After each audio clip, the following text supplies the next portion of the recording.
Hello,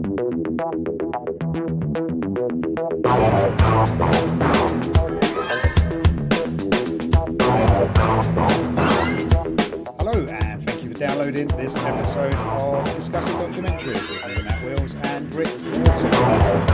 We should just stop saying that and then just cut and edit it from other episodes. I almost get the pitch and the is it timbre? Is that right? When it's the rhythm of it, it's almost always the same. I know, but that would like Rain Man putting his right shoe on first and not his left, and I don't have to deal with you trying to start a conversation with me without saying that. This is how Matt introduces himself on the phone to me now. He's done it so much. I am Raymond Holt. He has created a pathway in his brain, and this is the way it will fall down every time. It's terrible. Right, so today we're talking about Gringo, The Dangerous Life of John McAfee, from the year 2016. The provider, for me, it was iTunes, and it's the little things that break me, right? So when I sent you that message yesterday, when we were talking about it at the weekend, it was like 99 pence. And when I went and checked it yesterday, it was £3.49, just because he's dead. And I'm like, well, motherfuckers, how dare you cash in? And what we're doing is cashing in. And I'm like, fucking, and it's £2.50. And it seems rude. It's a signed Christian Eriksen shirt. All of a sudden, those are rocketing up in fucking value. Oh, fuck, man. The director was Nanette Burstein. She also narrates it.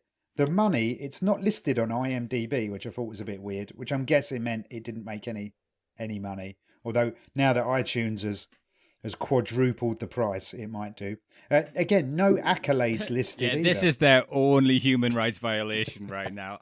Everything else Apple does is fine, but when they jack the price of the McAfee documentary up... Man, because that affects me. I mean, them Chinese kids don't, but this really affects me. I know, imagine if they've had like a mini revolution, lost friends, family members in this just to get a pay rise, and then they're like, what? £3.50 more?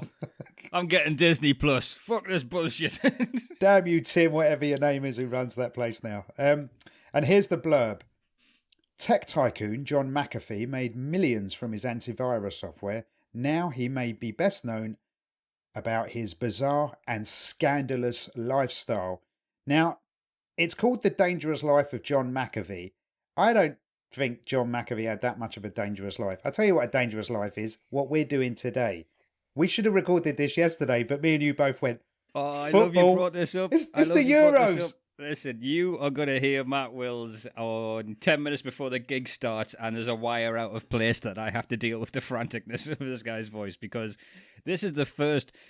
Usually we've got so many in the can. How long's it been since we've actually recorded an episode?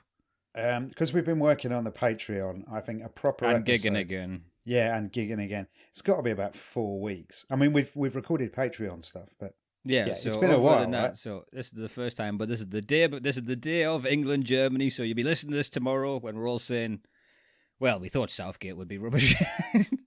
How do you think it's going to go? By the way, England Germany. I'm quietly confident that we are going to nick it. I think it will be mentally incredibly painful to watch. Just because I've got 40 years of disappointment behind me. I know I'm 50, but I didn't really get into it until I was I had a good first 10. Yeah. So, well, don't think I was born 5 years after West Ham won the World Cup. So for me, it was like, oh yeah, we can do it again. And I'm like, can we? Yeah, we can. No, we can't. But this time, and I say this every tournament, this time's different.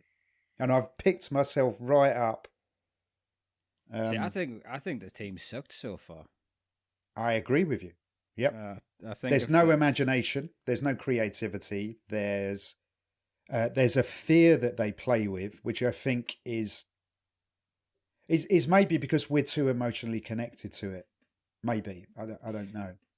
But here's the thing. It starts in a couple of hours. We have to record this. We have to edit this. You have to proof it. And then we have to load it up. There's not enough hours, Rick. We're already in the danger zone. My approval stamp is already rubbered up, buddy. Don't you worry about the time it takes to get this approved. This is like if I was in charge of the owners and directors test at Newcastle. Yeah, you're in. What do you think it's going to... How do you think this afternoon's going to go? I think it depends on the team sheet, the selection for me, because... You've got a good idea what it's going to be, though. I mean... Oh yeah, it'd be do you play for Man City or Chelsea? You're in the first team. Yes, yeah. And the problem is the number 10 role. They play 3 of them. You don't have 3 people wearing the number 10 shirt. It's the reason why it's called the number fucking 10 rule. Now we have the best target man in the fucking planet who's not able to get into the box because we have 3 people stood up waiting to do a through ball to a quick striker that isn't there. If you played 2 wingers actually getting down them, like a Jadon Sancho who hasn't kicked a ball yet, or if Why you are we Sterling, not playing him? He's considered one of the best players on the planet for his age. because he doesn't go to Germany to watch matches. Oh, Here's a okay. question, and I No, but think it's a nor valid do one. I. But I know he's great. They've been talking about him on the there's a big- radio for there's a a big year club or bias. so. Yeah, they've been saying Man U's going to sign him since the day he left Man City. But I think they signed him yesterday. Although I've been told that every day for the last 2 weeks. yeah, that's all the newspapers say for the last 3 years. Right. But if you take a look at Gareth Southgate, what Premier League club would hire him? I don't think he'd get. I think maybe if West Ham were in bother and everyone else said no. Yeah, maybe Like- just maybe for the novelty factor.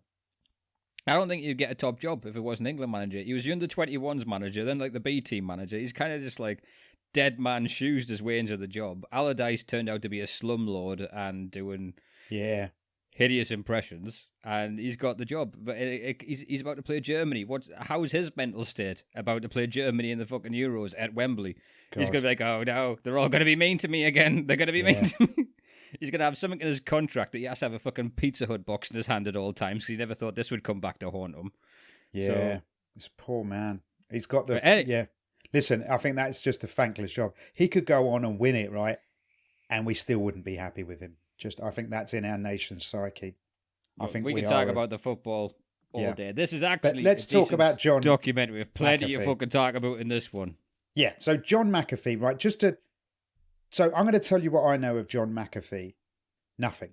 But I do know of McAfee. And when you first mentioned it, I went, what, McAfee, the virus software? And you went, yeah, it's a guy. I went, what, like Peter Norton? And you went, who? I'm like, oh, who am I working with here, for God's sake? But yeah, McAfee, he wrote the first antivirus software and he made quadrillions, right? Before Yeah. quadrillions even existed. And this one is all about his dangerous life. And it starts in the best way possible. Well, tell me this. We've picked this for a reason because you said he just died and it's dodgy. Yeah. Well, I don't know if it's dodgy, but it's topical. As you know, this is the irony that you even put in your text message of you complaining that people are cashing in on his death. It's like, what documentary are we doing this week? Well, there's an anti-software guy that's in the news. Let's do that. Do him. So yeah, all right. So we're doing it because we're cashing in as well. We're no different from Apple. Okay, good. Let's hope our profit margins increase like theirs did. What I love is the start About the of this. art, Matt. Stop. Oh, yeah, Take that's the right. England It's the shirt art. off. Put Yeah, the yeah, flag yeah. down. We are just talking about a nice documentary. Well, not a nice documentary, but a documentary we watched with something to talk about in it. There was I thought I was quite what's the word? I thought I was battle ready for all documentaries now. Like no matter what they throw at you, I'm like, I've got this. We've recorded almost 100 episodes, right? When you add in the Patreon stuff, nothing can shock me. Fuck me. 3/4 of the way through this documentary, Yeah. I was shocked. We will get to it, but oh my God, But- this documentary for me, I kept going, oh, you are kidding. No, okay, all right then. But it starts in the best way possible. Because it's police cam footage. Yeah, police cam footage, right? So and I like the way they're mic'd up as well. So it's like you're on the BBC radio or something because the sound quality is superb. And John McAfee is pulled over by the police in America, and his honesty is overwhelming, isn't it? Because he He's goes, off his face. "No, He's He's off not his off- face. no, he's wrecked. not." Yeah, he was driving. Why do you think he got pulled over? Oh, they just do that in America. They just pull you out. Even I've been Not- pulled over. I've been pulled over in America. Bloke pulled a It gun was on me. It's off terrifying. His face, man. I Matt, didn't he get was that wrecked. impression. Is this like, I'm John what? McAfee, you might have heard of me. I don't know what he was on. Some rich guy drugs. Who gives a fuck? He was that's what he was driving under the influence again. That's how they caught him. Oh, okay. Well, because he says to the policeman, "Hello," and the cop goes, "You got any guns in the car?" "Yep, I got 3." you know who I am, don't you? And the policeman says, no. He goes, I'm John McAfee. You know, the guy who was accused of murder in Belize. I'm like, he's up there, John. You have the right to remain silent. Don't forget your Miranda rights. It's like if I got pulled over, I'm like, you know who I am? Student came in the year 2008. You probably know that, winking at the camera. This is where the movie starts, guys. And our directorial decisions. Hang on, let me get in the light. Hang on, how's that? Yeah, it's Rick Wharton 87 on Twitter. You probably know. You probably already follow me. I got a lot of followers. And then John McAfee says, "You're gonna need to call the FBI." And the policeman's like, "I beg your pardon." His last line of it is, "I'm the god of computer security." To a point, he is. I mean, he's a smart guy, right? He could, where he fails to talk to human beings, he can talk to computers very well. I've been around people like that. There's a lot of people like that in IT. Is people like that your reflection in an empty peanut butter jar, man? I used to smoke cigarettes, right, when I worked at this bank, and God, I miss them. Yes.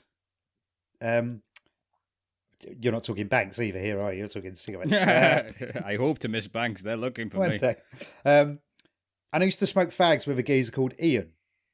And then one day I was working with this bloke, and he turned around and he went, "How well do you know that guy?" And I went, "Well, yeah, we meet up over cigarettes every day for like the past 3 or 4 months." I said, "He's a really nice bloke." And he went, "You know, he's the guy who basically created IP. And IP is the... intellectual property? No, it's internet protocol. It's what the internet runs on, basically. And this bloke basically laid down the standards. So what we're talking over now on FaceTime, it all runs on that. That's what's happened. This bloke wrote it. And I'm like, what? Ian? Are you sure? Because he smokes Marlboro. Are you sure he did that? Yeah, and he's just a really lovely man who apparently next level smart. See, if I did something like that, if I created IP, I'd be like, "Fuck you, I'm smoking indoors." All right. You'd have a T-shirt. I've earned the right. You? I've earned the right. Okay, like the amount of jobs I've had where, like, if they were to walk me out of the businesses, right, I'd fuck with a cigarette bricks. Like, I've just got an image. Like, if I was working in a London office and there was like a terrorist attack, I'd still be like, "Shut up, Sheila. I'm gone for me fag break. Right, it's 1:15." Don't push me. You know what it's like if I don't get that fix. Right, in Britain, like, do you ever seen like the attitude when the fire alarm goes and no one believes it's actually a fire? You could have like people like trying to pistol whip them and go, "Oh, it's another one of the drills for health and safety. I'll just finish these emails."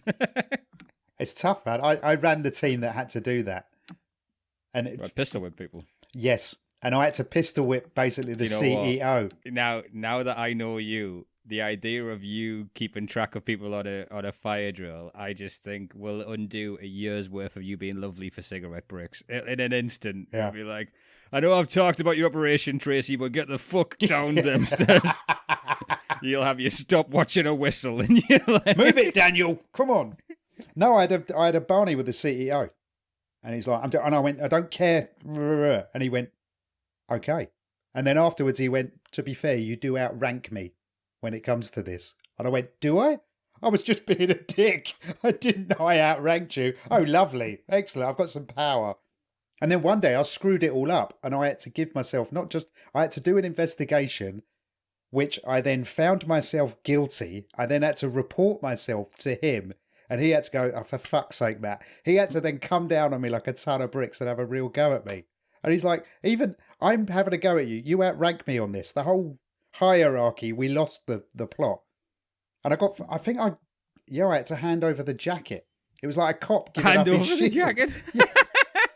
The fire marshal, chief fire marshal, I had to hand it over. I was sorry, Matthew, you're no longer the milk monitor at this bank now. You don't know the pain of being asked to leave as the fire marshal. It's very difficult. You are Dwight Schrute from the American Office at times. You need to check the American Office. Wait, is that Rainn Wilson? It's the one who's not in the Tom Clancy series now. Not him. It's the one who's not in the Tom Clancy series. That's a lot of actors. Is it the weird one, Gareth? Is it that? Yeah, it's the one who plays the Gareth character from the... Right, I know. Because I watched 10 minutes of it the other day on your recommendation. I couldn't get past 10 minutes. Yeah. It was too painful. Stick with it. Okay, I'll try again. It's amazing. You're doing an hour show at the end of the month. I know. Yeah, but you're right. I am him. I can relate to him more than any other person in the office. Anyway, back to John McAfee. So he ran for president in 2016.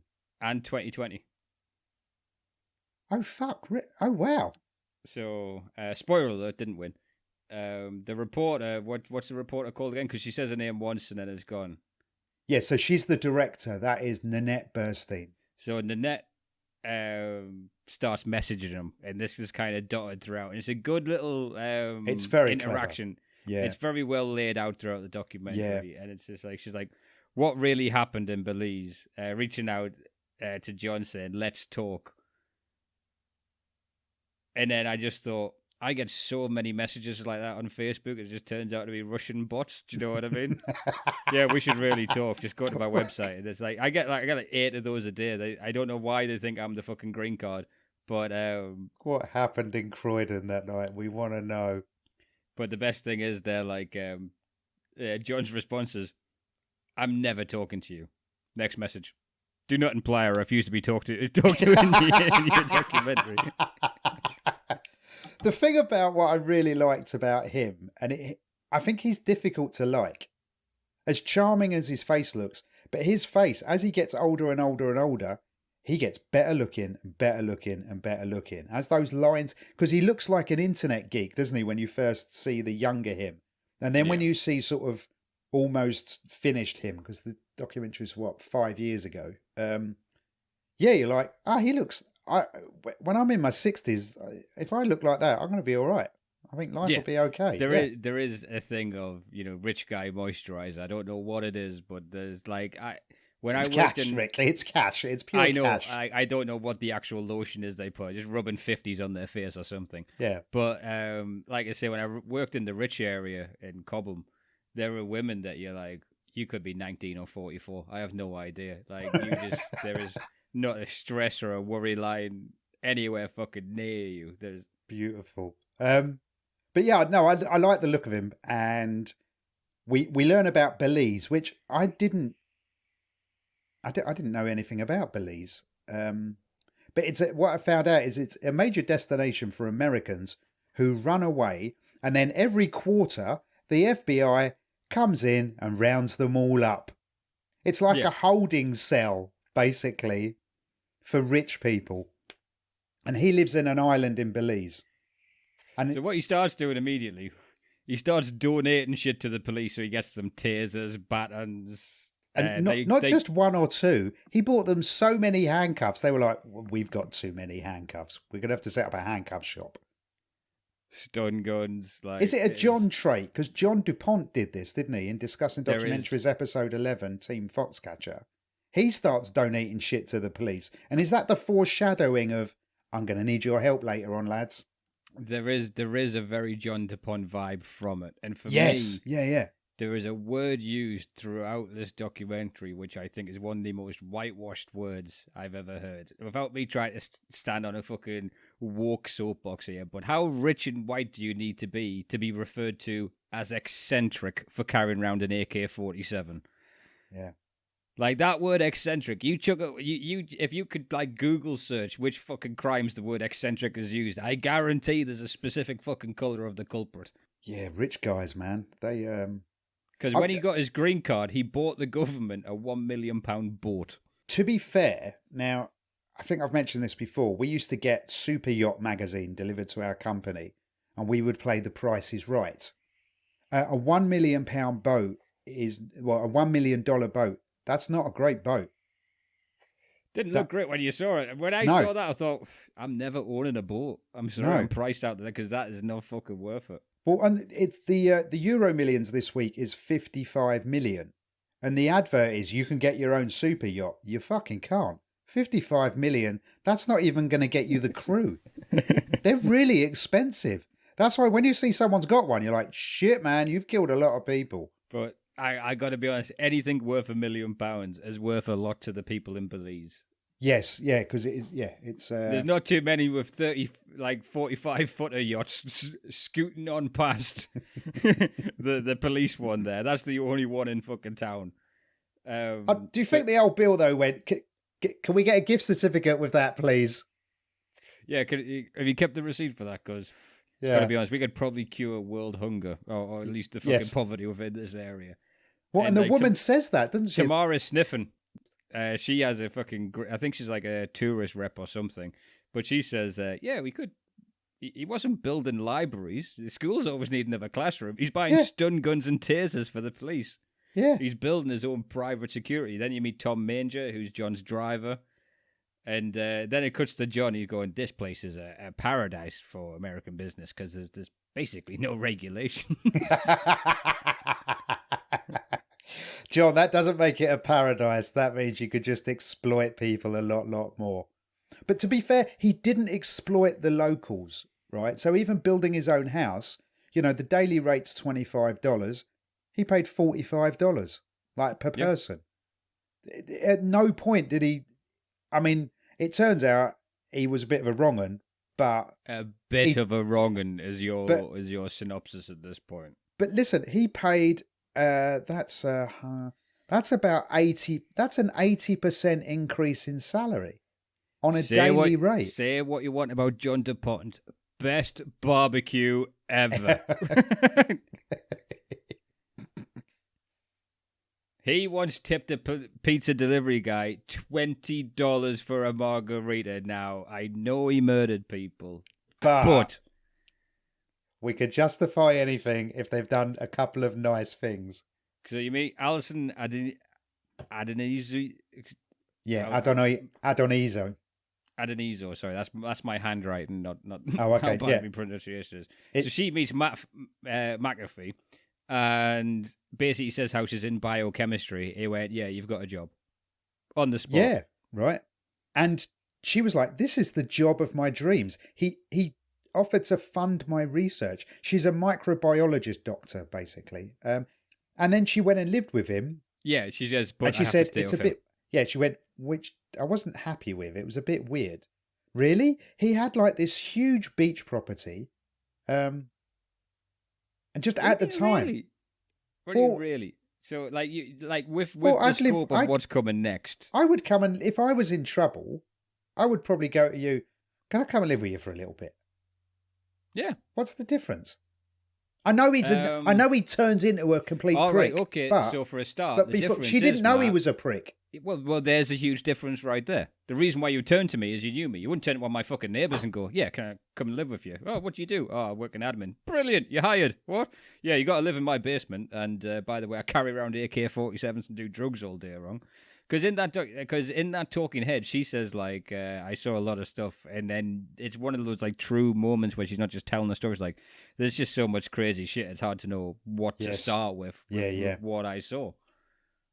And she should have got out then, right? Because it doesn't fucking go well for her. No. But he's doing antibiotic stuff. When you're given an opportunity in a field you want to be in, how much stuff are you willing to look over to be like? Quite a lot, Rick. Actually, quite a lot. Yeah.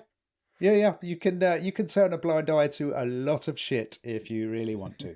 Yeah. Well, we're gonna be in a documentary someday, Matthew. Right. Now, here's the thing. Hang on. Here's the thing about McAfee. He's English. Well, he's born in Oxford, but educated in America. He's still English.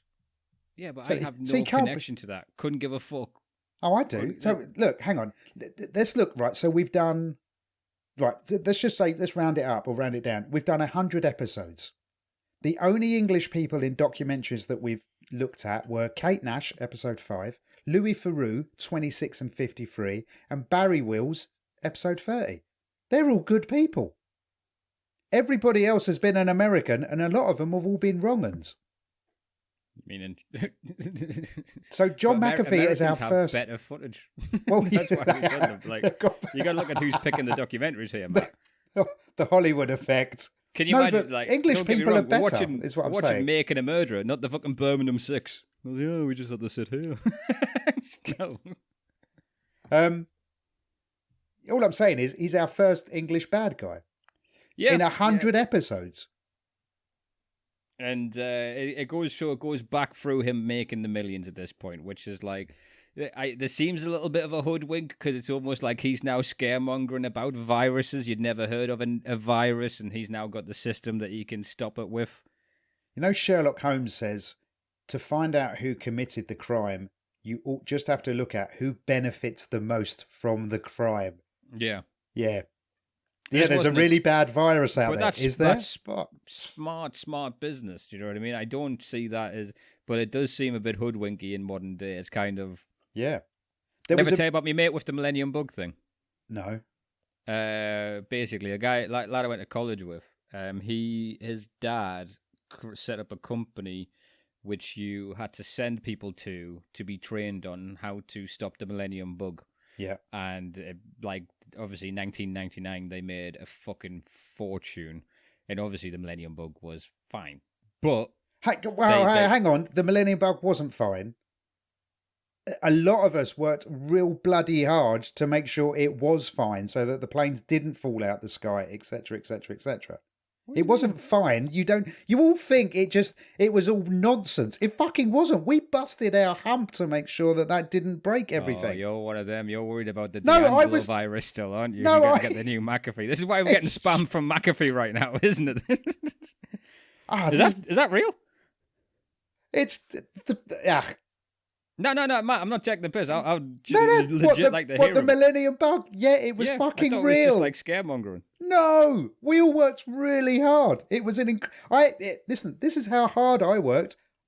I had to take off the few months before it came around and run away to Thailand. That's how scary it was, Rick.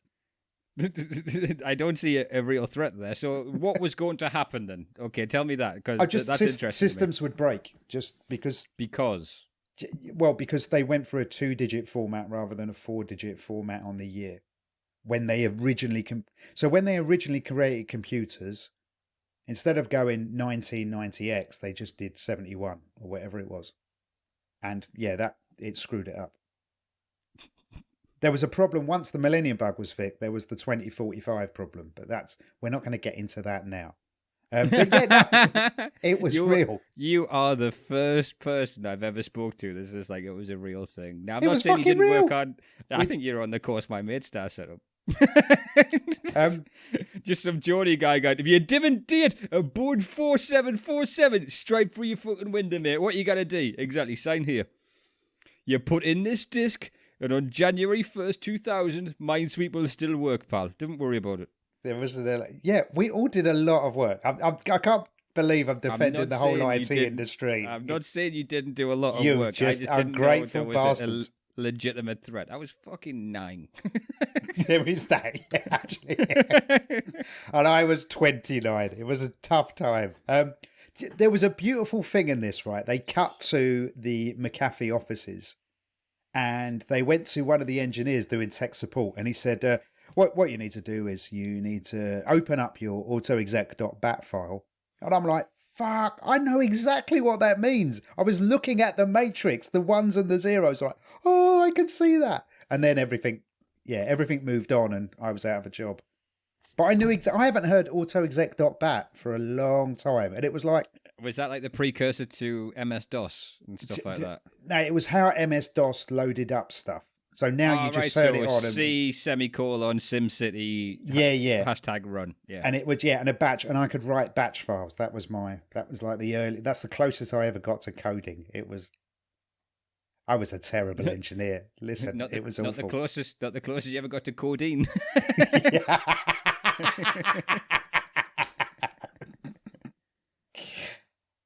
Very funny. So, and here's how weird their office was. They had a contest where you had to have sex in as many different places as possible. That's what it was like in the 80s. It was an insane time, Rick. Again, that's beggars belief. And it was all accepted then. They interviewed that woman, didn't they? And she was like, oh, and she had a wry smile on her face. Going, yeah, because they're all friends and family. He created this and then just hired his mates. And they're like, right, we're doing coke on the desks. I'm going to try and bring a woman back here today. And then he had to get removed from the business, a lot of business people at that time. Steve Jobs, that happened to him. Bill Gates walked away. It's tough to do that sort of thing. So I can't believe I'm on the side of Steve Jobs, Bill Gates, and John McAfee. I'm like, yeah, you go, guys. You've been the right-hand man. You're the Bob in the first Batman movie. Yeah, absolutely. Yeah. I've always been the best of them, Bob, but I'm going to kill you first just to make this guy look worried. Just find me right-hand man. What do you think I'm going to do to you? Sit down. Here's a leaflet. So there are stories about his paranoia. So even then he's crackers. So like his missus goes off to like a family, like a friend of the family's for dinner. She's not home on time, so he turns up and he's got like a gun in his back pocket. Because you never know. That's the words of the paranoia, isn't it? You never know. Yeah. You never know what exactly. His then next businesses didn't take off, so he created social networking companies like Powwow or Tribal Voice. And then, again, there's a little bit of foreshadowing. It gets a lot into yoga and spiritualism. He said this to his yoga group. To live is to die simultaneously. What the fuck's that mean? I know you haven't seen it yet, and I'm looking forward to making you watch it for the Patreon when we do get the room 347. But like where that yoga retreat is, it is basically the Overlook Hotel in The Shining. Like, oh right, okay, yeah. I'm genuinely dreading that. I don't dread them anymore, but that one I'm just genuinely dreading. So the recession really hurt John. We're not sure what recession, but he lost about $90 million. Which means he only had about, what did they call it? A handful of $1 million left. Well, they said he had 12 million left, but then that comes out, and I've done some after looking on this as well for little bits about McAfee. That'll come back up. Right, but, okay. So it goes back to the messages between Nanette and John. And she says, why did you close the retreat? And the answer was, I was doing the retreats for free. Eventually, everyone took advantage. Were they in the walls, Mr. DuPont? Is that what they were doing? Yeah. Were they wearing a colour you didn't like? Yeah. He's 65 years old at this point. The bass in his voice is just delightful. It's just got a real coolness to his voice. I would feel reassured in a disciplinary from that man. The things you miss from life, Matt, is unbelievable. You admire strong leadership, and I think this is where we've had a rocky patch. You're like, wait a minute. I think this guy's floating. I think he's floating. I don't need this. Everything's going to work out. He's not bullshit. floating, Willsey. Back away. No, he's sweet. He was upset, right, that Dr. Allison, didn't have the results when he was bringing in reporters, etc. And he says, okay, well, just give me some jars with some funny coloured liquid in and we'll make it look good. He's basically becoming Elizabeth Holmes out of episode 52, The Inventor, Out for Blood, Silicon Valley. He's faking it and then some. Yeah. Yeah, it's all posture and getting investors. Do you know what I mean? That's a lot like that. But between the messages between him and Nanette, she's asked him about like losing all that money. He went, I've been sued a lot, so I control rumors that I lost all my money. It worked, and it's just like, all right, okay. I just think you pivot with whatever you think, and you can just say that you're crazy or you're doing it for attention at any point because you're a control freak that has to fucking win everything. And I think that is a fucking defining characteristic of John McAfee. But what they said is, right, they said he likes to stay in the public eye. Why? That's the bit that was never explained. Do you think that's purely ego on his part? Yeah, it's overcompensating. Like, if you look, there's fucking Bill Gates and there's the other guy. Do you know what I mean? Why wouldn't anyone choose to be the other guy? But Bill Gates is so low-key in some respects. No, he's not. Bill Gates is fucking... a podcast I'd recommend is that Behind the Bastards I've got you to listen to before. There's done a Bill Gates one where he's not part of, the child sex... Bill Gates? Yeah, the Bill Gates one. Because in the internet fucking, like, the people who stormed the Capitol, the QAnon bunch, they all think Bill Gates is, like, massive within this big conspiracy of, child rings and all that stuff. But when you look at what Bill Gates actually did and the privileged life that he led and his attitude towards people, he's not the best fucking person. But he's not... He hasn't had a privileged life. He has. He's had, like, the most privileged life. his parents were lawyers, and he went out of work for a living. And he worked No, incredibly hard. No. His parents were I mean, they lawyers were and, wealthy lawyers. he was like the first person to ever have his own like personalized computer, and that's what he went specifically to a school where they let him drop other classes and just learn computing.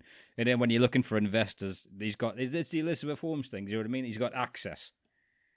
Yes, he was very good, but the way that initial software first started, it was kind of like bootleg. People would make it, they would edit it, they would share it around the community. And then Bill Gates made it so it destroyed everyone and you couldn't.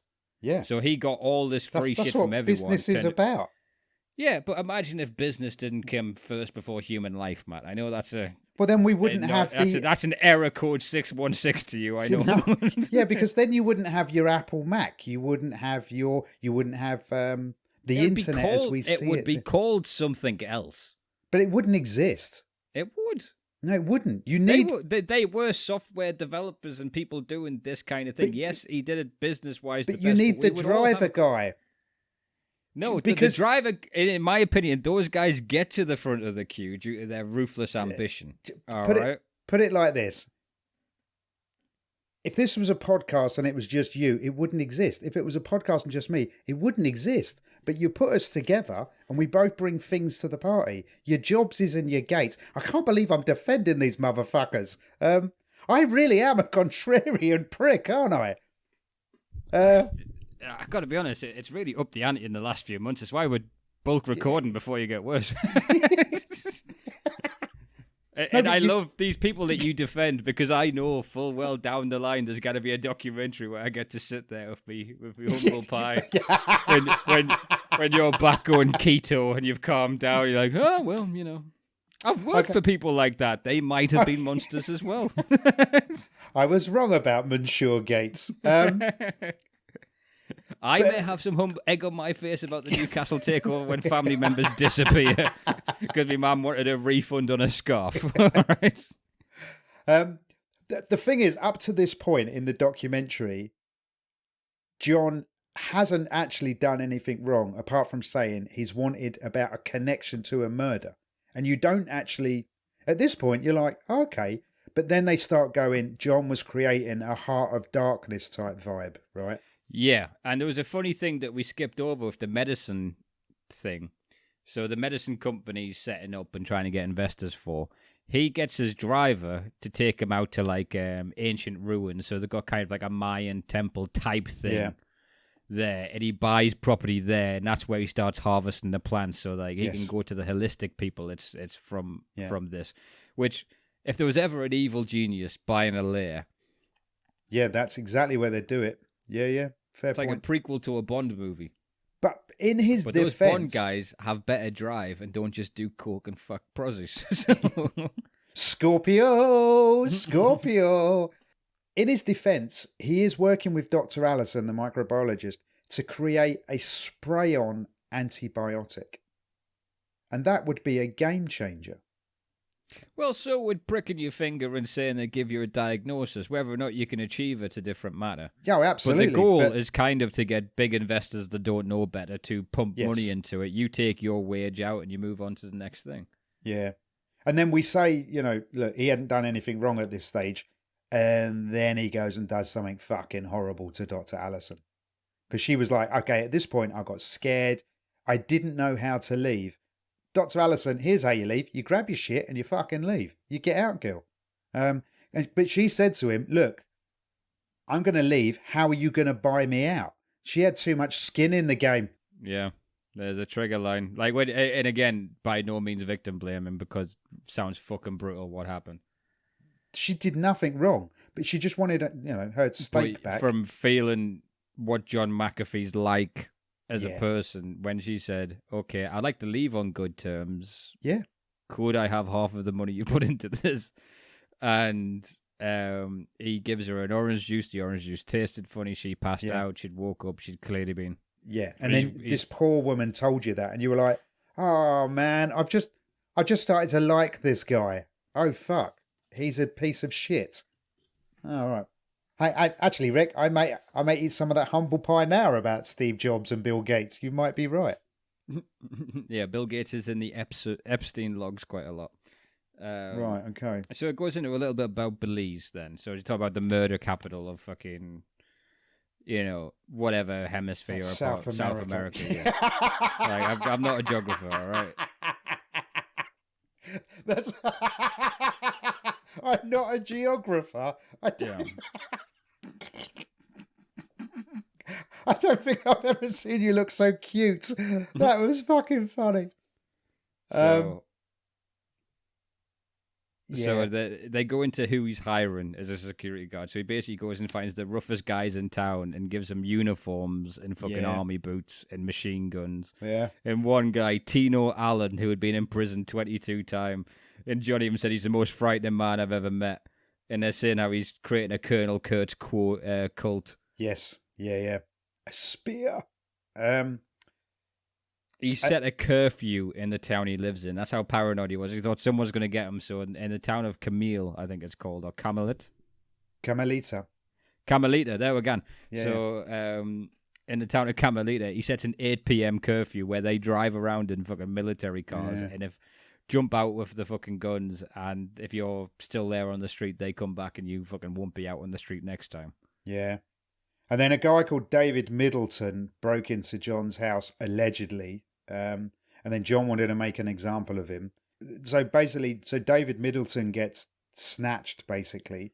And that story's brutal. But it is brutal. But so the bloke describing the torture, he's giving this horrific account of, they were really, and they were proper fucking him up. Like, all over his body, tortured him. Again, who else has tasers in this country now other than the fucking McAfee ranch? You can't. Sponsored by John McAfee. But he's saying he had using antivirus words... software in his pockets. It's like, I don't know who did this. We don't have DNA over here. But the bloke who's talking about the torture goes into some pretty horrific detail. And he's using words like, we fucked him up and we did this. And then he said, and then we tasered his private parts. So he's got no problem swearing, but he's not going to use we're going to call them private parts because I'm respectful of that. Terrifying. So then they chuck him half dead into the back of his driver's car, and he's just like, I'm not signed up for this. But what else am I going to do? Go back to selling apples by the beach? Like, I'm driving around the fucking Range Rover. So he takes him to the hospital. Skin in the game. Later. So then, 3 days later, the guy dies in hospital. Yeah. And you meet, we'll need to find this guy's name because he becomes Mac 10. Mac 10. Eddie Mac is his real name. Eddie Mac 10, because that's what he's got. He's got the fucking... Yeah. And he's his best friend. And John now knows that Mac 10's going to be after him. Yeah. So John does what you would do in this situation. Yeah, John hires him. He buys him. Yeah, he arranges a meeting and he hires him to be like part of the security force. Yeah.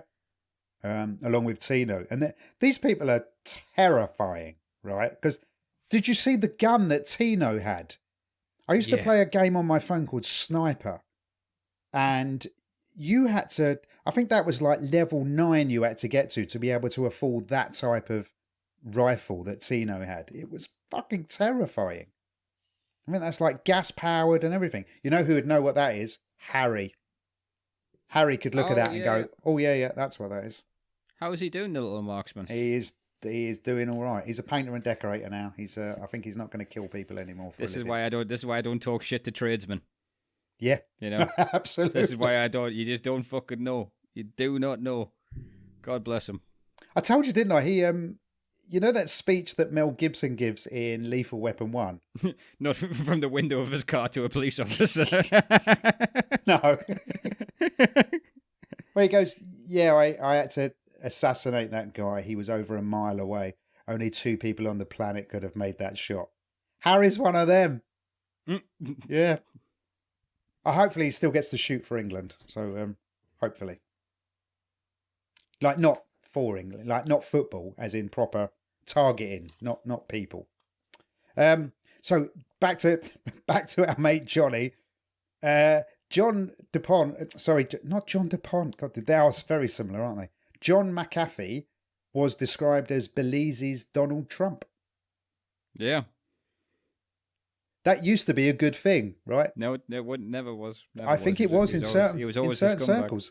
Well, No, it's bet in certain circles. You're like, oh, really? Oh, that's good. it's a rich guy that wants everyone to know he's the rich guy. That's not a good thing. It is to some people. Some people are like, oh, that's good. Not me. I'm now on board with Bill Gates is a douche. Yeah. I can change like the wind. So then we discover about John's girlfriend. So he's got like 6 live-in, paid £900 a day to be his live-in girlfriend, basically. Here's what terrified me about this, right? The bloke describing this, he said, yeah, he had about 5 young, not illegal. They were just young. They were old enough. And him and John, when they said it, they were both really quick to go, whoa, don't get onto that. They were all of age. And they were just too overselling. They were over-egging the pudding on that. And you're like, no, fucking hell. All right, not only did you sexually assault poor Dr. Allison, who even went to the FBI and they went, sorry, it's not in our jurisdiction. We can't help you. No jurisdiction. Yeah. But it looks like he liked him young. Like 16 young, I'm thinking. And you not see young. the bar that guy owned who found the women for him. And you see footage of inside that. And it's really funny because it literally looks like there's no women left in that bar. Yeah. You just see a bunch of taxi drivers with their heads slumped on the bar because they've just sold all the women to John McAfee. And the interview, Alison spoke to one of the girls, and she said, "Did you ever have sex for money before?" And she went, "No. If anything, I was ashamed. But then I got used to it." Really matter of factly, because that will change your life. And as they said, look, he was really charming to these girls. Well, some of them were like victims of abuse that had to leave school due to pregnancies. Yeah. Like, there's all kinds of different life scenarios where this, you're now all of a sudden on a beachfront fucking property with this guy buying your shit. And then this is where the documentary, for me, I had to stop, rewind. I think I watched this line 4 times. And because one of his girlfriends went, yeah, things got a bit weird. Like, he used to get you to shit in his mouth. It's describing the hammock was the weird part for me. You're like, I'm what now? Because I thought you said he liked you to shit in his mouth. I must have misheard that. Nope. He liked to have women shit in his mouth. He didn't have intercourse with them. He just had them shit in his mouth. And the thing is, he's got the best teeth I've seen on an old guy. Is that the secret? We're wasting our money with Sensodyne and toothbrushes. Nope. Shit for toothpaste. That's what you want to do. I know this is going to be one of those things we disagree on, Matt, but I just don't trust anyone with a hammock. Damn. I've got 2 hammocks. There was a mate of mine I used to work with. The party's over. Get rid of them, Mr. Minimalist. The party's over. I used to work with this bloke, and he said... Thank you for your service during Millennium Bug. If you go to, I think it's Koh Phi Phi in Thailand, I donated a hammock there, and it's inscribed with my thing on it. But there was a bloke I used to work with. They must have fucking nothing. So I've imagined that like it was like a Kim Jong-un fucking statue. Like the nice man came and actually left us something. I used to work with this geezer, and he said the weirdest thing that ever happened to him was he was screwing his mate's girlfriend, and she rocked up one day with a Polaroid camera, and because he had a glass coffee table, she got off on him taking Polaroid pictures of her having a poo. And he said he'd never, he was a massive bloke. He said he was very, very well hung and he was very good at sex, according to him. But he said he'd never pleased a woman like that before. He goes, it taught him how mental sex is, as in it's a mental game as well as a physical game. Yeah. How do you know that's your kink? At what point do you go, is that a Polaroid camera and a glass coffee table? See, I just see it as like rich guy boredom with McAfee. He's like, he's tried everything else. Yeah, but would you really go to, I've never tried the pooing in the mouth thing. But how does that get you? I don't know. No idea. I'm about as vanilla as it gets with that shit. Yeah, absolutely. But everyone's got a weird kink or a kink. And God, how do you know that's yours? I don't think I do. I bet you do. I bet there's a thing you like your ears licked, or you like I don't know, whatever it is. Everyone's got a thing. It might be voices. I don't know, but Voices? What the fuck voices? like so if if Oh, my you miss- like if my, accents? Sorry, yeah, yeah, if my sorry. missus I did a realised you were Welsh projecting accent, there. for instance. I love that. Just in the middle of the bedroom, you'll start sounding like John Hartson. Well, we've got to start playing it out from the back, Matthew. We'll stop, or you're going to turn me on, Rick. Well, I told you, if you didn't get the shopping in, it's not happening. But I just, that genuinely shocked me when I found out that was his thing. You're like, okay, all right then. Here's the thing. Throughout, right, the John McAfee thing, and this builds up. In fact, no, I'll bring this up as a later point, all right, because I've got a theory on that, which may be a bit dispelling. All right, and then it all starts, and this is where effectively John McAfee's life changes completely, because there's a thing called the gang suppression unit, and they raided his house. They found one unlicensed firearm, which, that's just one form they didn't fill out since he has a cache of 1,000 weapons. Do you know what I mean? And he was like, I was just going to donate it to the cause. And they actually killed one of his dogs. So he gets a lot more dogs. And that pisses off his neighbour, Greg Fall. And they can't come to terms over these noisy dogs. And weirdly enough, right, the sexual assault was horrible. The shitting in your mouth was downright fucking disgusting. But then they talk about poisoning dogs, and I'm like, I don't fucking want to watch this anymore. It's funny, isn't it? That's my breaking point, is the poisoning of dogs, not the sexual assault or the pooing in the mouth. It was like, oh, they're killing dogs. Oh, I'm sorry, I'm out. But it's like there's a beach bar, they said, that everyone would go and have a drink and eat at an evening. And he's just like, I can't walk along my beach without his dogs barking at me. And it's just like, is that a fight you want to start? Like, there's like Greg Fall, right? This is the guy we're about to talk about. Now, if you've seen the documentary, every time I see him, I just think of John C. Reilly. Yeah. I Great just, spot. And well he's done. he's like a painter and decorator out there. He's paying his way. He's not like one of these rich, like aristocratic type who's ran away. He's making a living out there, but he has to survive on it. He's flipping houses. But when you're in paradise, man, it doesn't matter what the human nature is. If you have a problem, that problem goes taken to a 10 mentally. Do you know what I mean? Like, yes, you could. I know exactly what you mean. Yeah, sorry there, Matt. I wasn't trying to bring up your current. No, I start at 9. That's the problem. Because it's like a champion. You got a champion of your fucking problems. You solve that problem. The next one just gets promoted. It never clears. You never fucking clear the inbox. That's funny. Yeah, that's exactly what it's like. And so he just can't get over that these aggressive dogs are on the beach and he can see these armed guards. So then apparently he poisoned the dog. No, dogs. All of them. He poisoned all of them. John McAfee had to go out there and execute all the dogs so they didn't suffer. And then they had to dig a mass grave. Yeah. But I'm still thinking he's in DuPont mindset.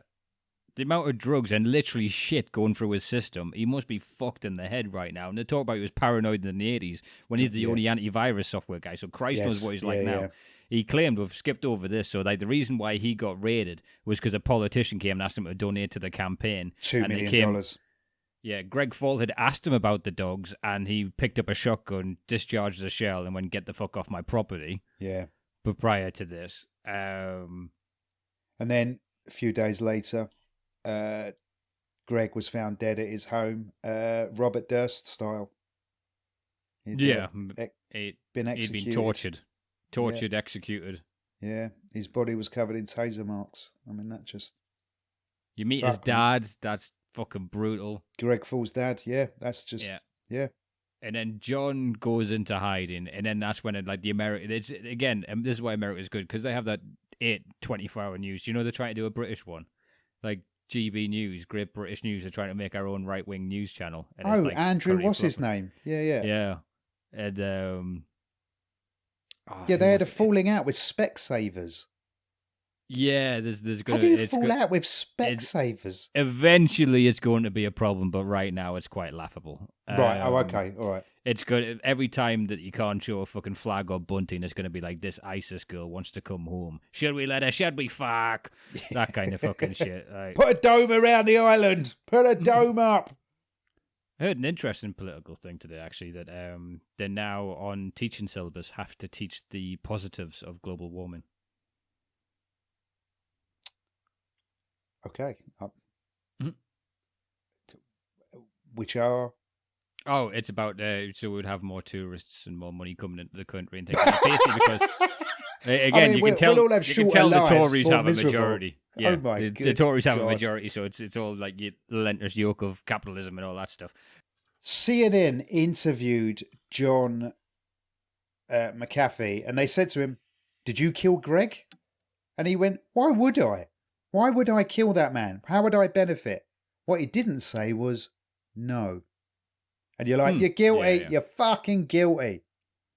And if And you then didn't kill him, you were complicit. You were somehow... It's his great escape, and people who wanted to come, but he still wanted to be within the media's eye. So when he agrees to meet a journalist, they pick the journalist up at the airport, and the phrase is, "Sorry, I'm late," and that's how you know that that's the right person. And then they interviewed him. They had a picture. Oh, well, wait a sec. So they go to this hotel, and then they see clearly John McAfee with white powder in his hair, with a fake bad arm and a cane.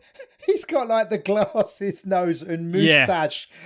A 90p version. He's literally the only white guy other than the journalists. He's going, like, how much can you fucking stick out, John? And then they had to pretend they didn't recognize him. Like, haha, I fooled you. Yes, you did, John.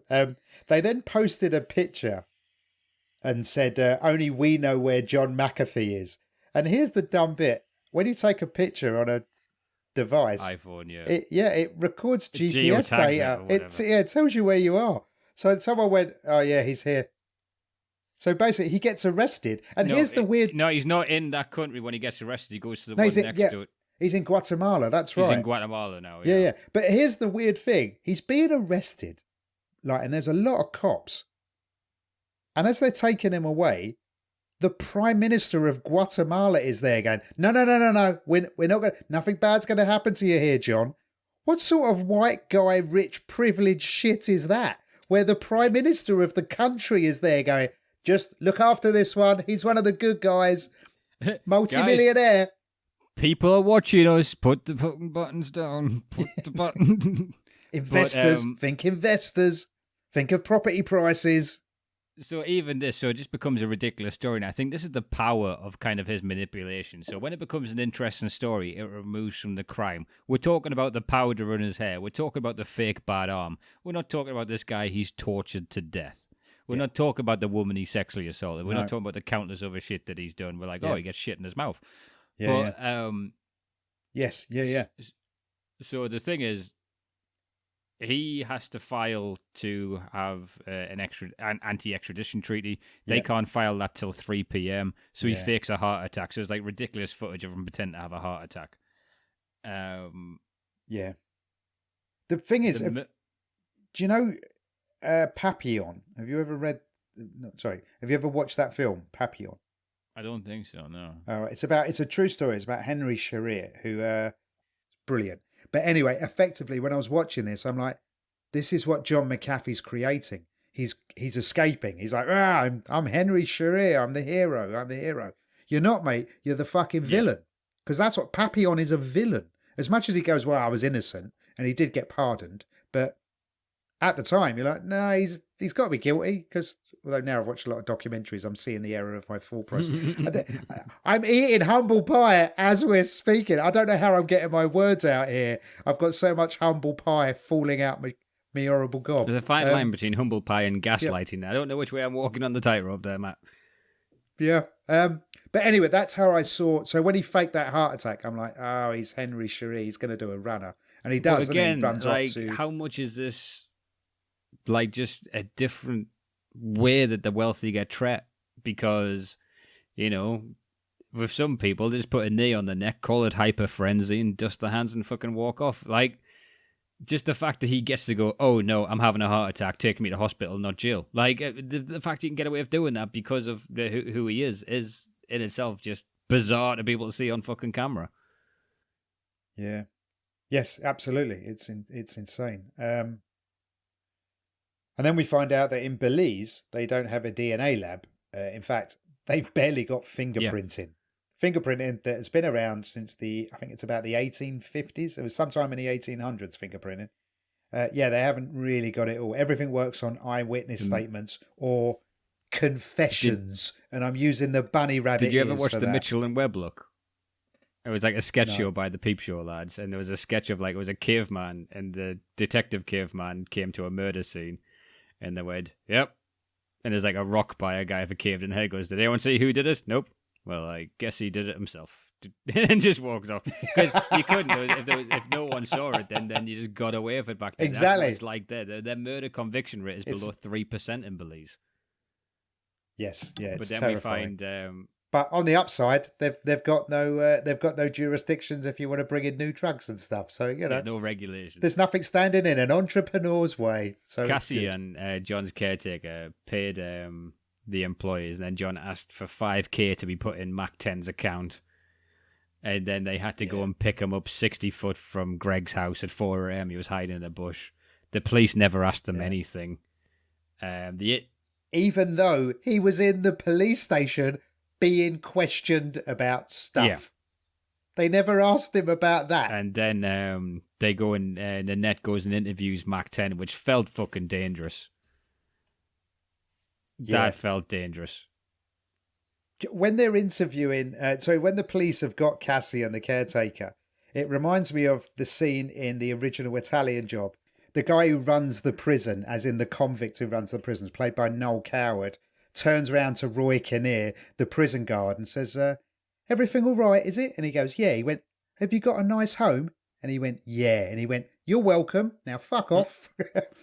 That's Cassian in prison. Those tasers all right, are they, police people? Good. Leave me alone. No more questions. We give you the handcuffs, but we have the keys to those. Yeah, exactly. Yeah, when Nanette Burstein, though, interviews Eddie Mack, here's the note I wrote here. He is Rick Walton cool when he's questioned. I'm more upset that you think I'm cool, Matt. I don't know why. That's like your parents turning up dressed as a Power Ranger at school, and you're like, I don't like Power Rangers anymore. Because he turns around and he goes, well, why? Who gave you the information that I was the killer?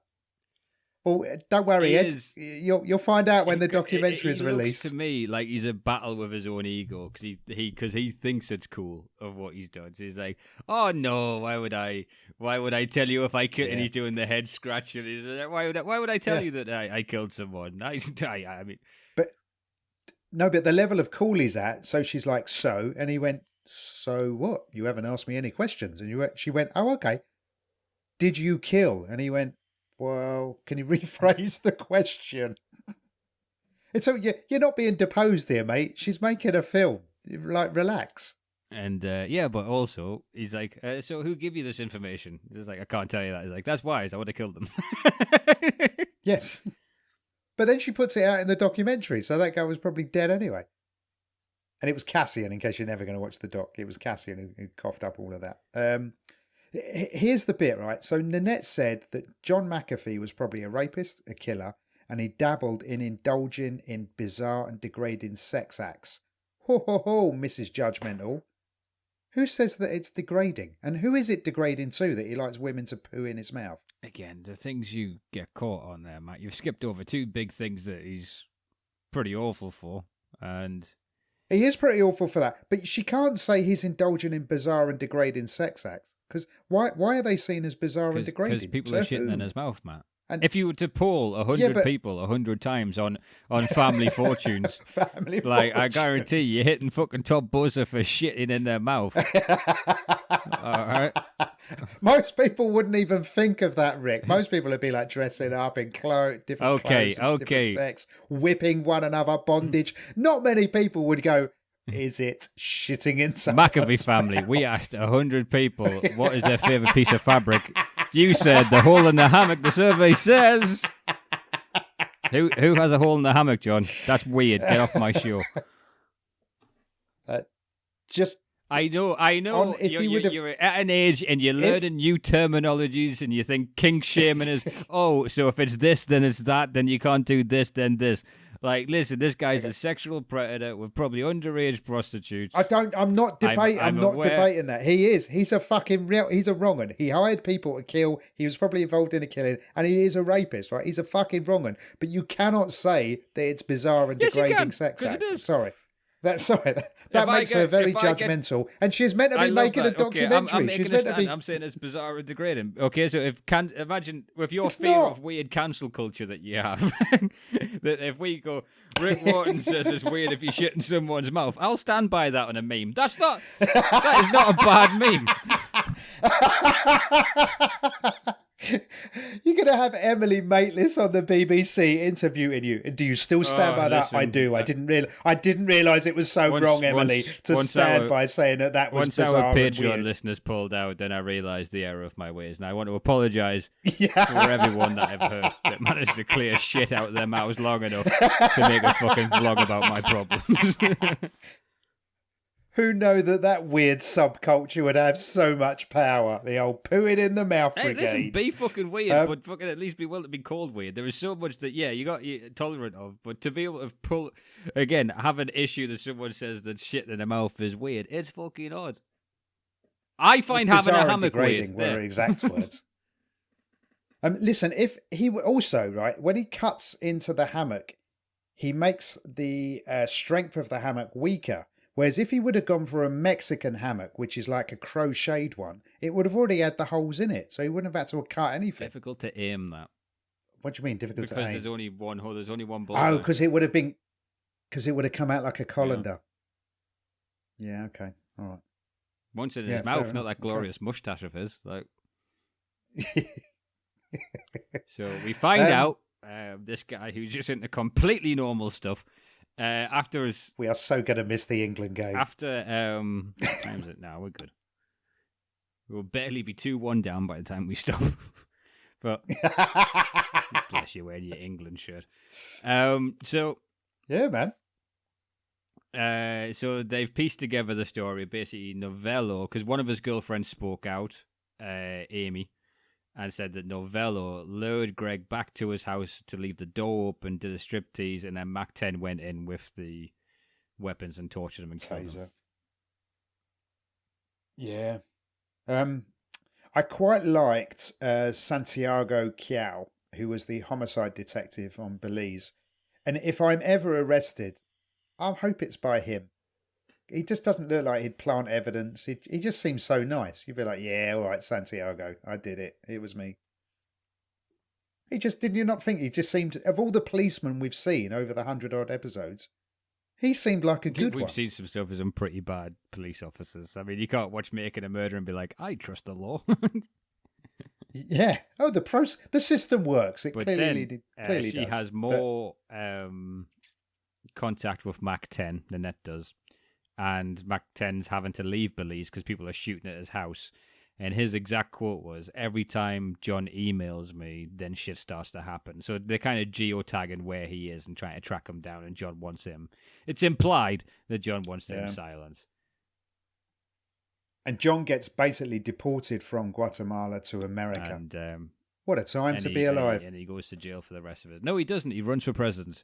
So he starts running for president of the Libertarian Party. What a time to be alive as a rich person.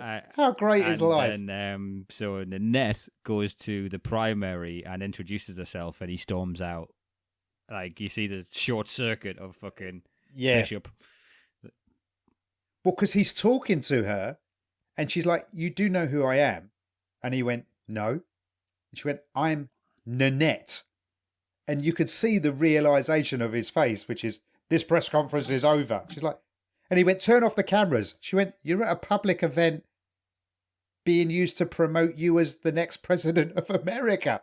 Well, I just turned my camera off. Is that how it works? What about all the rest of them? And so then you get the emails from John, which are, you are Satan, my final battle. Yeah. Every thought action will be focused on you.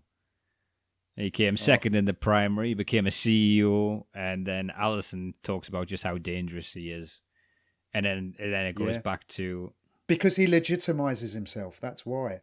Because he becomes the internet security guy again, and everyone's like, "Oh, he's that guy. Okay, he's genuine. He's since okay." And poor Alison is like, "No, he's a fucking it's rapist." one of those things where and he killed he's so people, lucky and he's they a nut kept job. the name McAfee for the last 20 years for the antivirus.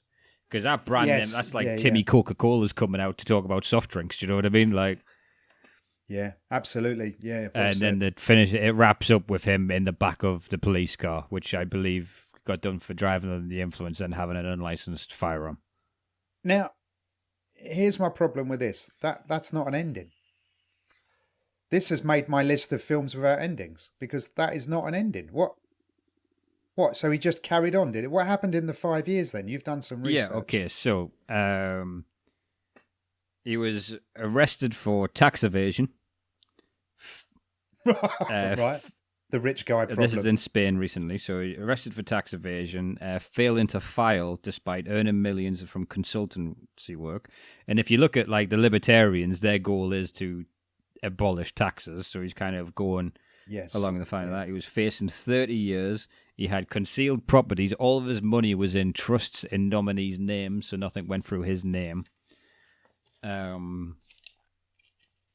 He then tweeted that he hadn't filed taxes in 8 years because taxation was illegal. Which I thought, pretty sure murder and sexual assault is also illegal, John. But for me, that was the Bobby Fischer moment. So Bobby Fischer's on the lam in Japan. Everything's fine. Then he gets on a radio station, says 9/11's a good thing, and they went, all right, let's get that cunt home. Let's get him fucking back here. Yeah. And I think that's exactly what happened. He was detained for bringing weapons into the Dominican Republic. Great place. I tell you what, it is if you want to smuggle weapons into it. Guess how long he's in jail for smuggling weapons into the Dominican Republic? Okay. Is it 6 days? 4 days. All right. I nearly had it. I was going to go with 3 days. I was like, no, double it.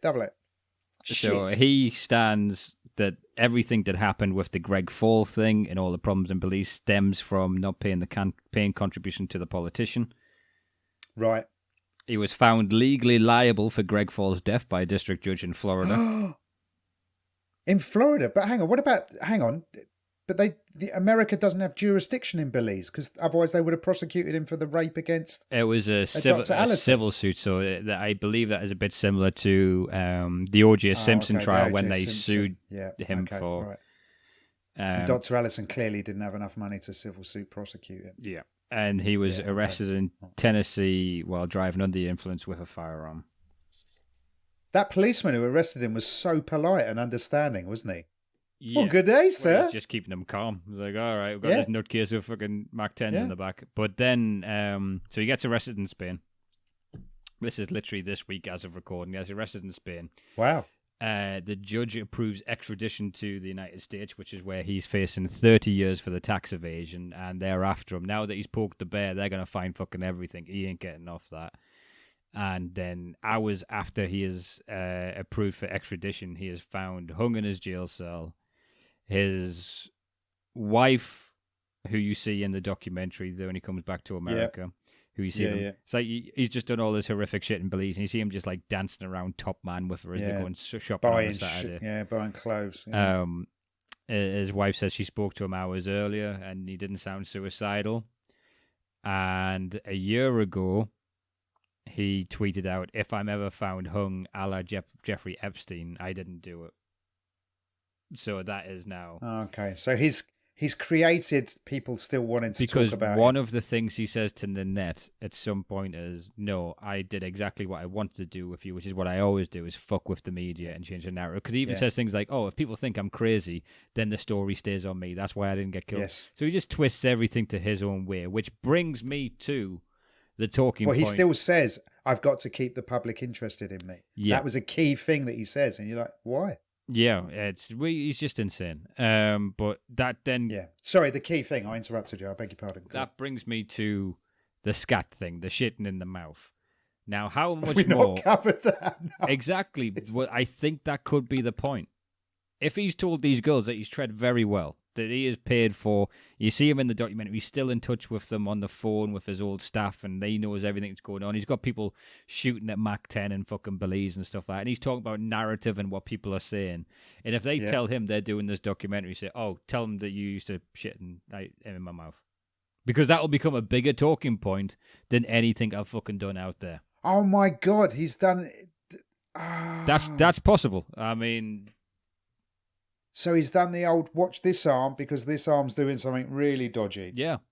It is Woody Allen when he turns around and says that I had an affair with my wife's daughter as opposed to he was abusing the 2-year-old. You concentrate on the thing on that. But that is, he very heavily implies that he lies about everything. But then he says, oh, well, that in itself was a lie because I'm this mysterious and I'm just, I'm an agitator. I'm fucking with the media, or have you done too much blow? Like there's the thing with that. So I didn't think it was. I think the documentary had the wrong name. It just didn't seem like A Dangerous Life. Yeah, it seemed like one of the things a really rich guy's life. One of the things he got done on the tax evasion is he sold the rights to his story to a documentary. Now I don't know if that was this documentary. Oh, okay. And he didn't pay any tax on that, and then they followed that money, and I think they found the trusts and the nominees and all the rich guy stuff you do to hide money. Cryptocurrencies is another fucking thing he was into. Here's the thing, right, about the United States that I find incredibly strange. Are you going to arrest him because of the rape allegations? Probably not. Okay. Are you going to arrest him because he might have hired a contract killer to kill a neighbour? Probably not. He owes me a tenner. You're going to arrest him? Yeah. He didn't file taxes. Send everyone after him. Come on. Don't. Anyone who fucking messes with the tax system, man, they go after. Even in this country, HMRC have got more power than the police or the social workers. If you don't pay your taxes, that's the strongest arm of government. They will come after you with fucking everything they have. Yeah, you don't beat them.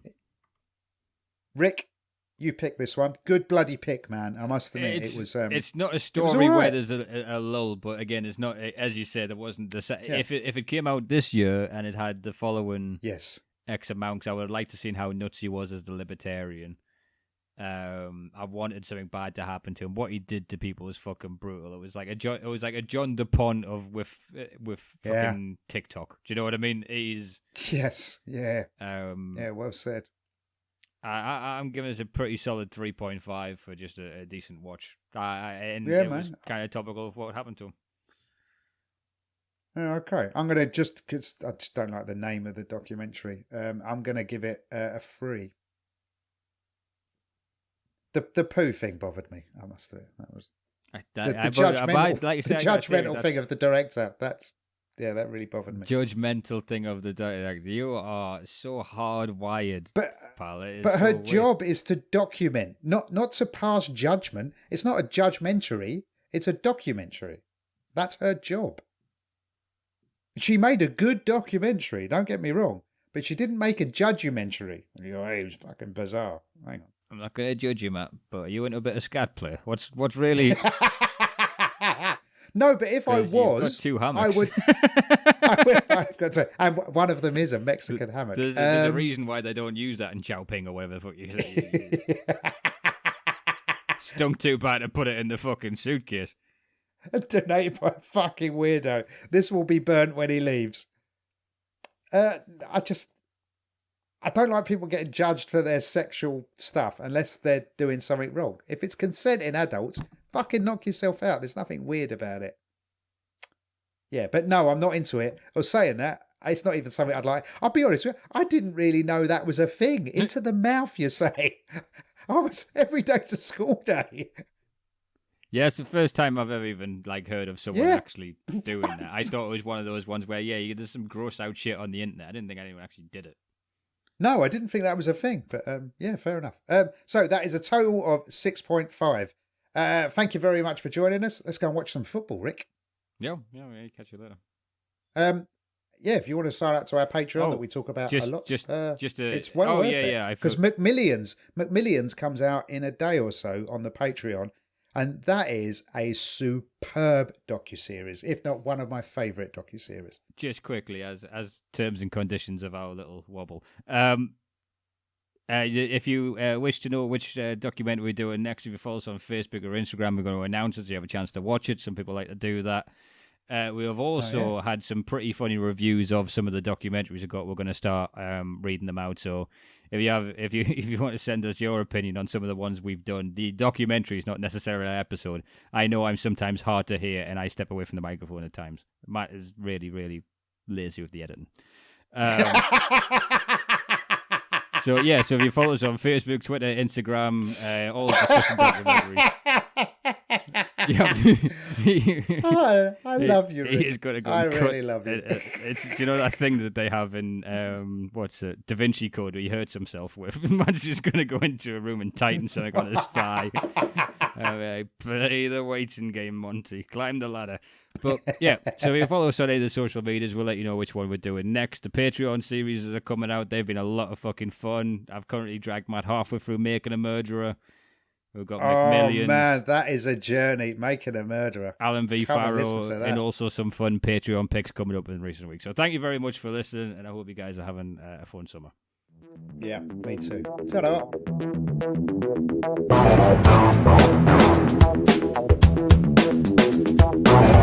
Oh,